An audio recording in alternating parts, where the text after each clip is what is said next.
আর কত বড় খারাপ হারামজাদারা, সমন্বয়ক কুত্তার বাচ্চা কয়েকটা এখনো লেকচার মারায়।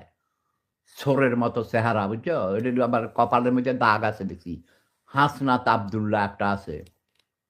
এটারে বহুত মারছে, জীবনে বহুত মাইর খাইছে। চোর ডাকাইত, চুরি ডাকাতি করতে যাই, ধরা খাইতে। এই শালার পুতে নাকি বলে। আরেকটা আছে কি সার্জিস, এই আলম, এটার নামও তো তোমরা এরকম নাম শুনছো? সার্জিস, সার্গিস, সার্জিস। আমার জীবনে কোটি কোটি মানুষ সারা পৃথিবীতে চষে বেড়াইছি ভাই। বিলিয়ন বিলিয়ন মানুষের নাম শুনেছি। এই সার্জিস, এই বালের নাম শুনি নাই। এটা বালের নাম। চেহারা দেখলে চোরের মতো দেখা যায়, গলা ভাঙে ব্যা ব্যা ব্যা ব্যা করে।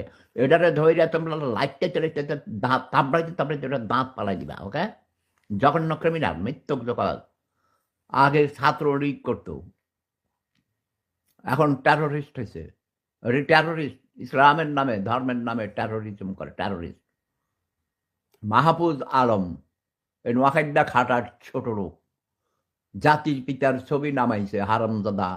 উপদেষ্টা হয়েছে কুত্তার বাচ্চা। তার ৩ মাস আগে যখন তোর বাবারা শপথ গ্রহণ করছিল, ডক্টর ইউনুস স্যার, কই ডক্টর ইউনুস তো বলে নাই।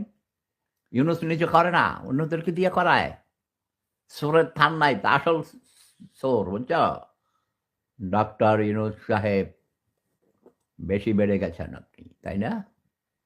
আপনার নোবেল প্রাইজ নিয়া, আপনার ওই নোবেল প্রাইজ ছিঁড়ে ফেলে দেব আমি। আপনার নোবেল প্রাইজ পাওয়ার জন্য আমি রিকমেন্ড করেছিলাম, ৩ বার রিজেক্ট করেছি। You know that. Nobel prize